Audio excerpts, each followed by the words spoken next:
Hello again, everybody. Welcome to another exciting edition of Two Men in Black and White, an honest conversation. All right, the death toll has now hit 90 people down in Texas on the Guadalupe River. It is just a horrific natural disaster that has taken the lives of at least 27 young ladies that were at Camp Mystic, an all-girls Christian camp.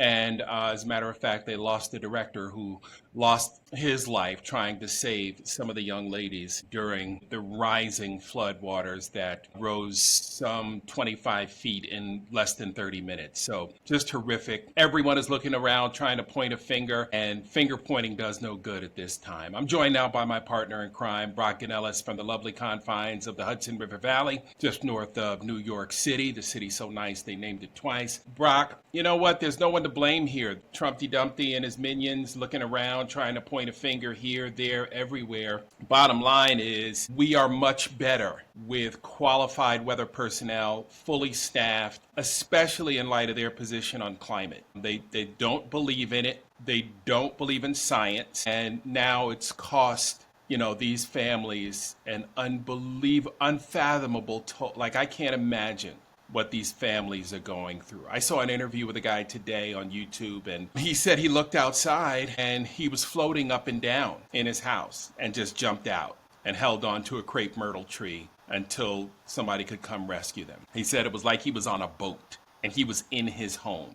So, we're going to see more of this. We talked about this yesterday. And unless they are going to get serious about science, a lot of people are going to die unnecessarily. Yeah, in terms of the blame, it doesn't bring anyone's life back, right? But, hopefully with some accountability and some learning curve, you don't let it happen again, right? But ultimately, the blame lies with Trump. He'll try to blame Biden or Obama or something, right? Like he does with everything else. But these were decisions have been made based on what you said, anti-science sentiment, denying climate change, right? Decisions have been made. Funding has been stripped away from services and organizations that are in position to provide better information and then thus public safety. And we decided that those were nice to haves, not must haves, and that we needed to give tax breaks to the wealthiest. So we cut a lot of things. So, okay, this was a flood in central Texas, but we're going to get a massive hurricane. Groups of people, large numbers of people don't know to abandon where they are and evacuate because we're not going to have the same level of intelligence about the movement of that hurricane, and lives are going to be lost. We can predict it in advance because we made the decision to strip away that knowledge that we're going to go in, we're going to fly blinder. We're going to have more air traffic fatalities because we decided that we needed to cut the funding to air traffic control, right? It's just going to happen. It's a matter of time. So it's like we're not going to blame that particular air traffic controller who's one person dealing with 30 planes, right? Like we know they're going to be overwhelmed, as the Weather Service was in Texas. And we know more people are going to get sick and die from curable diseases like measles because we made a decision to allow our health services to be anti-science and question vaccines that we know have worked for decades, if not centuries. So yeah, we're not going to necessarily blame the person in New Mexico or sends her kid to school while he has measles and then there's a bigger measles outbreak. Yeah, we can get mad at that one individual, but that's useless. Systematically from the top, we're making decisions that are raising the risk factors all over the place. Right. And these events are going to happen. We can't predict exactly when, but with a high degree of confidence, we can predict something's going to happen. Hey, we've got a director of FEMA that didn't even know there was such thing as a hurricane season. What is that? Like, how does this guy not... First of all, how do we hire all these people for these positions who have absolutely zero qualifications? Yes, they get the job. When it comes Transportation guy. Transportation guy who's like from, last thing he did was in a van on a Real World or a reality show. Right. We knew how crazy. Kennedy getting appointed or voted in is absurd because we knew how idiotic he was. He was pretty upfront about how his stance on things. So that one's maybe the most egregious. some of these Right. other ones, maybe we didn't know how absurd they are or how ignorant they were about the jobs that they were being given. But Right. what's Trump going to hire but incompetence? I mean, he's not going to surround himself with the best and brightest. He doesn't even know what that looks like. And Project 2025 is hiring people to strip away agencies because they're anti-government, because they want white wealthy people to run shit. So if there's no services, they rise while others fall. So you're going to get tragedies. And now we have one. And the attempt to blame, you told me Trump said some crazy shit on the tarmac today. Like, I didn't even see it. I Yeah. barely watch his clips anymore. He's a raving lunatic. But, Pathetic. I mean, he blaming, like, he was literally blaming Biden? Yeah. Blame Biden. Said that was a Biden setup. Setup. Yeah. Biden Yeah. brought the rain, and Biden, like, he raised the sea level. He's like Moses in the Ten Commandments. He did this, Well, and well, again, in his pathetic attempt to sound eloquent, he said, "Yeah, that's a Biden setup, but I don't know if we can even blame Biden for the rain." Trying to talk about the weather system. The question was about, the weather system and was it staffed adequately and blah blah blah. I mean, he had no answer. He couldn't even offer consolation to the families. now he Like, doesn't have the. dude, have you not heard 90 kids, 90 people have just died, 27 kids, 11 still missing? Like, how do these numbers escape you and you can't even offer consolation, right? I understand you want to dodge what the question is, right? Well, offer some sympathy to the families who are going through this, right? And this is Brock, this is not just Hispanic families. This is good white families that are going. Wealthy This white. is everybody, right? When these hurricanes come through, they're not just going to hit blue homes, right? And pass over the homes that voted for Trump, right? They're going to destroy everything in their path. And that's what people don't get. Tornadoes. Tornadoes are another thing down here in the South that pop up in the evening, right? We hear those warning sirens. We're heading to the basement, especially if it's close. So I don't know if those warning sounds or sirens are not going to be going off. But here in the South, that is something we very well have to worry about. My guess is they will not be going off. And yeah, there's no doubt that most of the people who were affected by this tragedy, I mean, this is Trump country, this is MAGA country, this is religious, wealthy white people in Texas. I mean, the likelihood of them being, Trump supporters is very, very high. But like we said, he doesn't really care about anybody. He doesn't have the empathy gene in him, so he can never console. He doesn't really care, right? Never seen him No. cry. He wouldn't shed a tear. He doesn't have the emotion in him. It's not about him. It doesn't affect him. Therefore, he doesn't really care. Like, he's a damaged, fucked up individual. So you're never going to get Right. that from him. But he doesn't really. I mean, he's making his money on crypto. The tax breaks is going to funnel more money his way. He's getting kickbacks left and right. Yeah. He's doing fine. He's out playing golf. He's not consoling the victims' families. He's out playing 18 holes of golf and just blaming somebody else or trying to dodge the blame, which was like my interpretation of the comments about FEMA support. All of a sudden there is FEMA support to a tragedy. To me, that's just him having to figure out something he can say that he's doing to, provide some good, because he recognizes like this isn't helping him. So he's trying to figure out how he's going to backpedal and scramble out of it and get it off the news, right? Right. He's got to turn the page now and get people talking about something new, because this is a good 72-hour story already. I mean, it Right. shouldn't go away, but he'll want it to go away. Yeah. But you would think, in light of the big ugly bill that passed, this thing at least takes our mind off of that for a moment.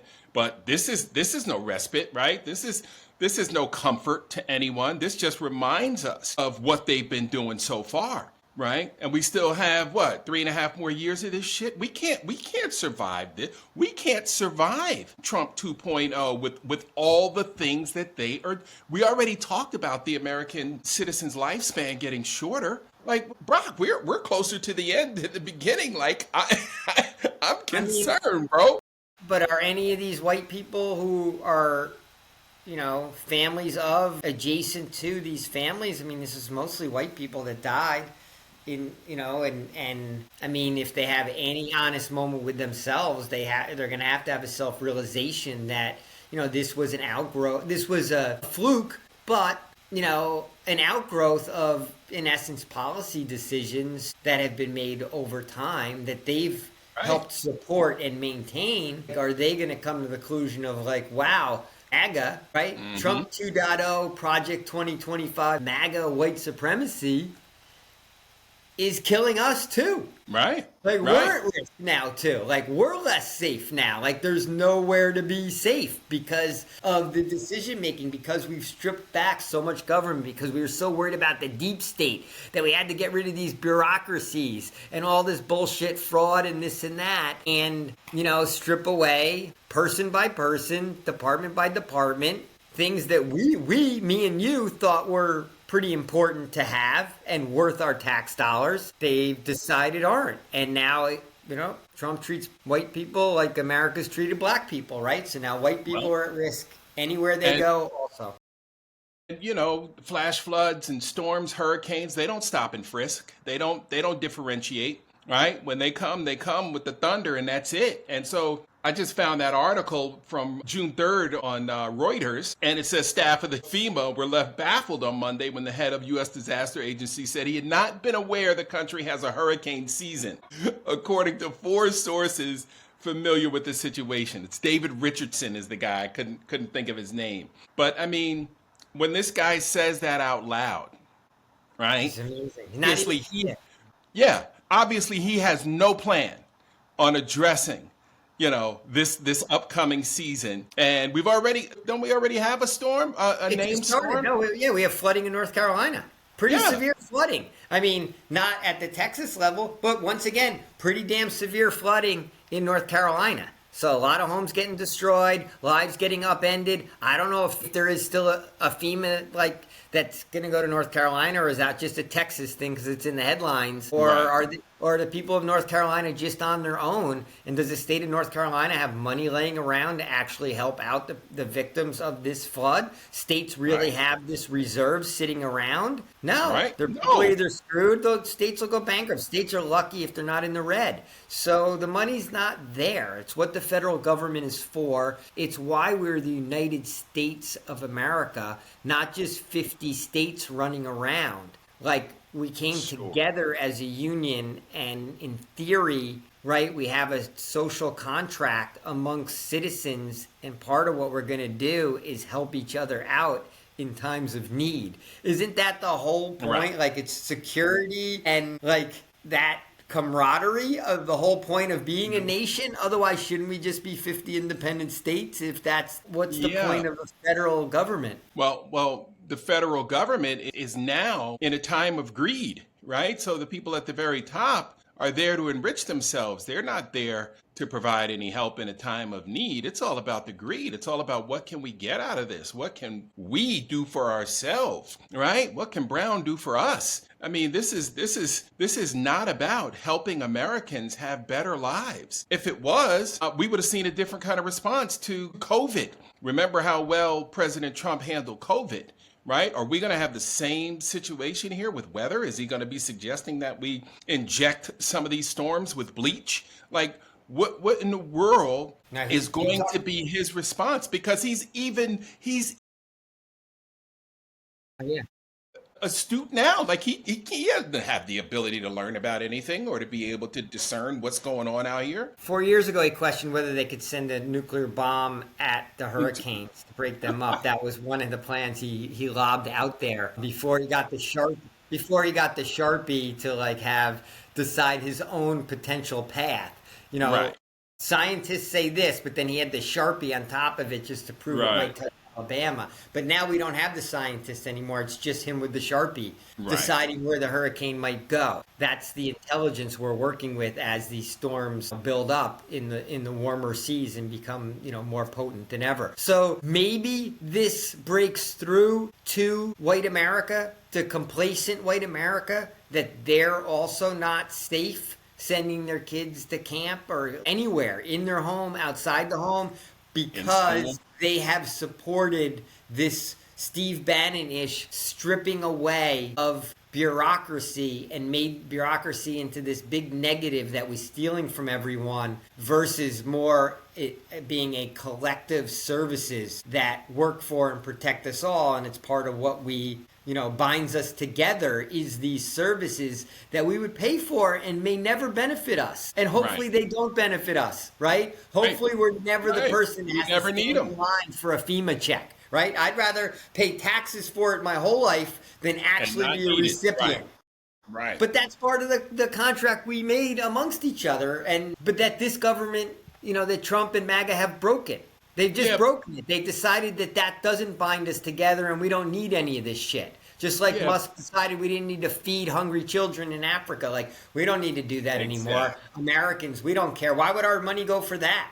Like, what's in it for us to be feeding hungry people? Like, we don't feel good as Americans that we're able to do that. Like, that we're good global citizens. Like, that doesn't matter to us. None of it matters to us. So more people are dying. Right. Which is insane. So more trouble around the world. You still got the conflict going in Israel. Trump said he'd, end all these. There would be no conflicts with him in office because everybody would be afraid. No, he's the laughing stock of the world, especially when it comes to conflicts. You had some concerns about the Israeli conflict with Palestine and the direction that's taking and the rifts that it's creating here, the divide that it is creating here. Tell me more. Yeah, I spent a good day in white America yesterday, and particularly in Jewish white America. So you were safe. You were pretty safe. Jews do not feel safe right now, and I did get that in a way that maybe I'm a little cushioned from it, from being up here in Rhinebeck versus people that are closer to New York City or have children either going to work in New York, even if because I was in the suburbs. I was out in New Jersey. I was in Westchester and then New Jersey.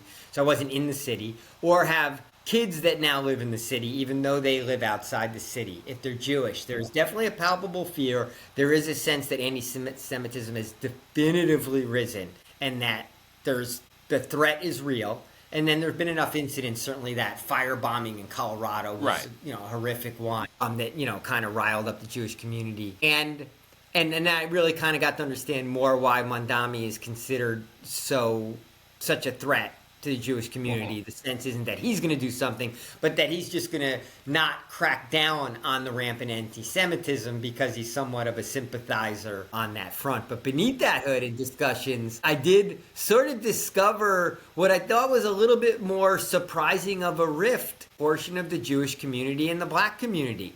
And a resentment in the Jewish community that that what they view as so much of the black community was so quickly supportive of the Palestinians / Hamas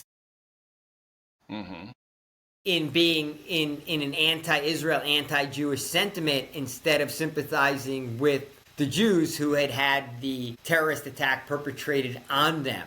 And there is a sense of an abandonment from the black community who Jews feel like that they have supported very well, particularly going back to civil rights. Now, you could argue after civil rights, have Jews really done that much for the black community? That's up for debate. I gotten questioned on that. But Jews do vote Democratic, and Democrats, or at least of the two parties, have tried to do, certainly been much better relative to a lot of any topic along rights and equality and the like. But I did find the resentment. But to me, it was just like another rift amongst groups that should be unified against, for me, in the whole idea of remember who the true enemy is when you're in the arena.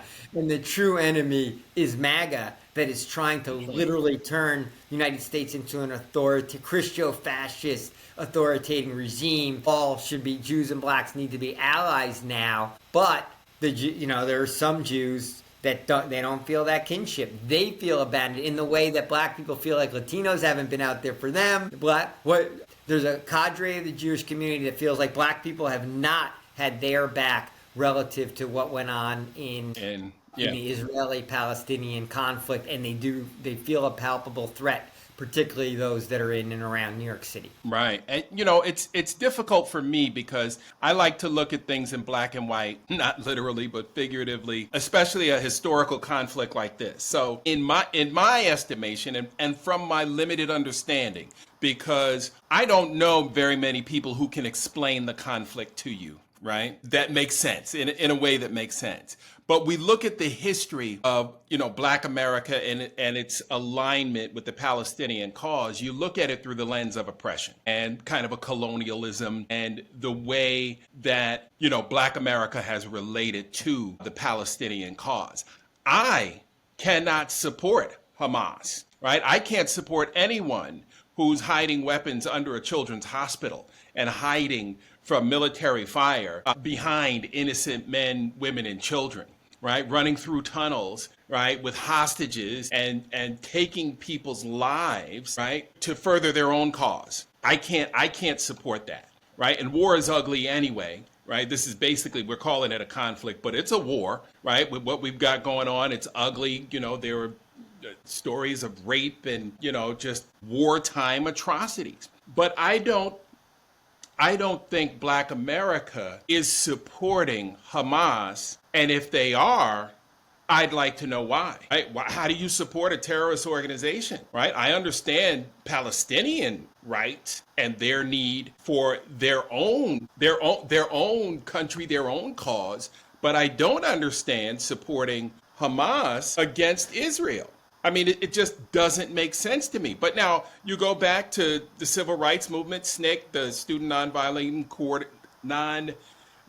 Coordinating Committee, and you look at those kind of connections. It does present itself as a long history of support for Palestine. So I understand, where the Jewish community is coming from. The one thing I understand the rise anti-Semitism. But I thought that stemmed from, the first Trump term and Trump 1.0, when we started seeing a real rise in the numbers and Charlottesville and those type of incidents. And I thought that it had built on that. And I'm surprised to learn that it's gained more momentum because of, conflict. I think that, and even from the conversation I had yesterday, I think that, I think there's a little bit, because Trump is somewhat pro-Israel. I mean, American presidents all have been pro-Israel, right? They've always been it's the number one ally in the Mideast, kind of the only ally in the Mideast. We have some other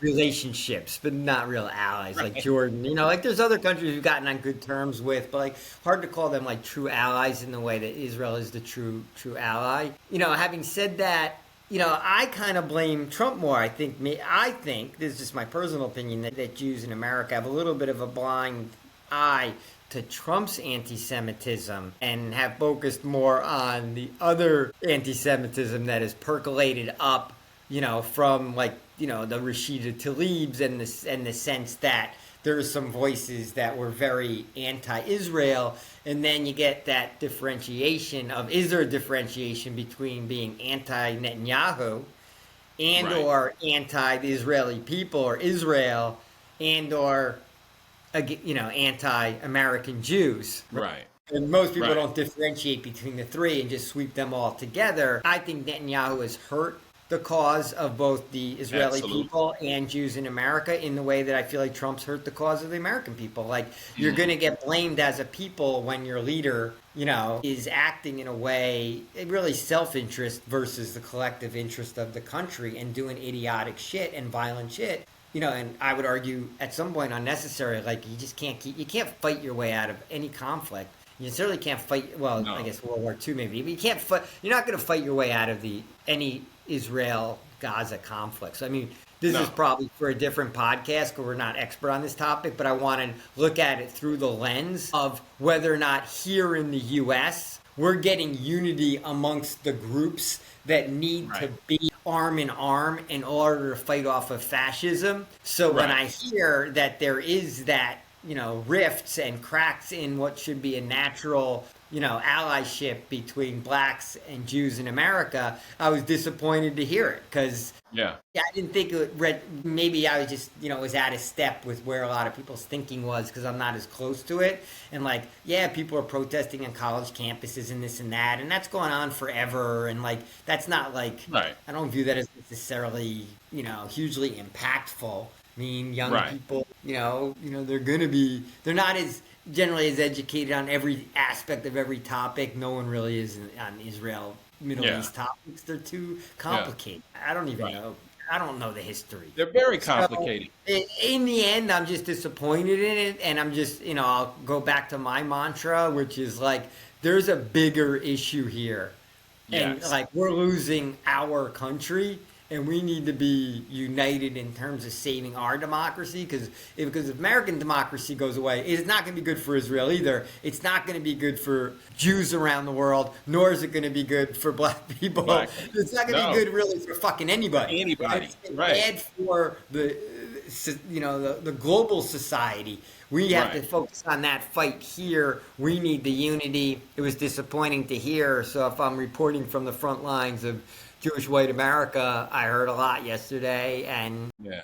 I guess I come away disappointed that that's where we're at. Yeah. I'm disappointed too. Jewish America has done very well here in terms of being able to create community, in terms of being able to establish businesses, figureheads in various industries, from mom and pop shops all the way up to, top flight companies. It's nothing for you to see very successful Jewish Americans in all walks of life, from medicine to business, every aspect of our society, Especially business. Yeah. especially business. Even, a Jewish kid got drafted in the first round of the NBA draft as well. Saw that. Danny Saw Wolf, that. the Jewish Joker. Yes, There's it a is. source of pride. We'll get the representation, but there's a representation. Yeah, But anyway, there it is. But here's an interesting little factoid, though, on this topic, right? Never been a Jewish president, and there's a sense Right. that America wouldn't vote a Jewish president, right? Right. Right. Bernie tapped And out it's Schumer. interesting Not to because I say thought you don't have Jews in very senior positions in government, but Leadership. hey, there's a black president before there was a Jewish president. How about that? Right. And it's really interesting because I thought Josh Shapiro was going to be a really viable candidate. He could be the first Jewish president. Exactly.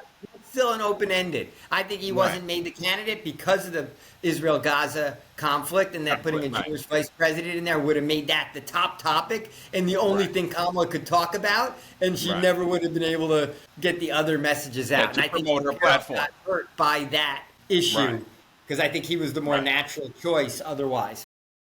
But Brock, I've again going back to our neighborhood where we grew up. My parents didn't talk about who the Jewish kids were and who the white kids were and who the Irish kids were and who the Italian. You remember, I didn't know who was Jewish. My senior year in high school, I didn't know we had a bunch of Jews on the team. Didn't matter to me.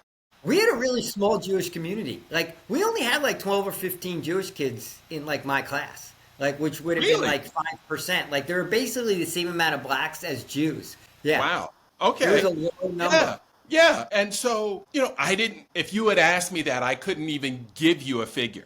I couldn't even venture to guess. But I always heard Jewish jokes, right? And anti-Jewish joke. And I was like, I don't get it. And so, and then as I became an adult and I would hear it maybe in my son's little hockey locker room, I was like, wait a minute. What is going on here? And so, never really understood until I asked someone who I never should have asked. And he had no clue, right? And the ridiculous answer he gave me, almost made me want to throw up. So I say that to say, again, we still need a better understanding of each. Like, your community is so solid. The Jewish dollar never leaves the community, right? It doesn't circulate 15 times. It never comes out. In the black community, the black dollar does not circulate one time. Doesn't make it around one time. The Hispanic community, it's like 7, 8, 10 times. The Jewish dollar, you're so good at supporting each other, so good at networking, keeping each other in the loop, advancing each other. We still haven't mastered that. It's almost like we're afraid to do it when we get in really good positions of authority. So, in that regard, like we could learn a lot from the Jewish community, especially on the business front, right? And don't get me wrong, we've had some success and then a lot of it was taken away. Tulsa Race Massacre, Rosewood, right? Historical incidents where you've seen black communities thriving and all of a sudden white America says, no, we can't have that.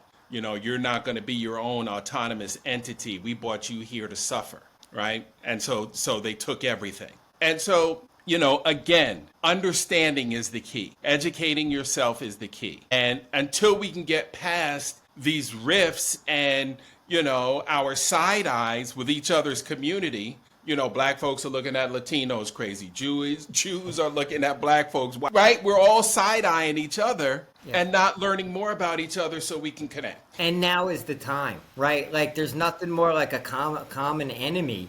Right. And I just want to make sure Jews understand that Trump is their enemy and don't even Right. pretend to delude yourself into thinking he isn't. He will turn on the Jews in a heartbeat. I don't want to hear about the Ivanka and Jared bullshit. Trump doesn't care about anyone but himself. The slurs are right on the tip of his tongue. Like it's ingrained in him, and he will turn on the community when the moment comes. Like, so don't understand he's the enemy, and he's the enemy to America, and America is good for Jewish people. It's a great place. Right. American Jews have thrived.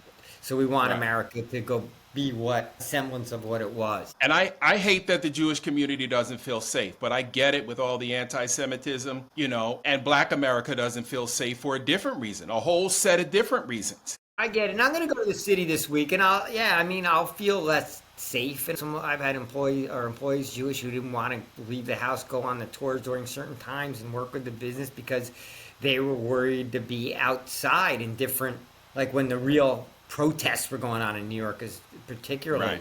Right. Also, then when I think about it and I get the Jewishness out of my mind and just try to look at things objectively, I'm like, yes, there's risks, and some Jews, there's shooting in synagogue in Pittsburgh, and there was that firebombing in Colorado.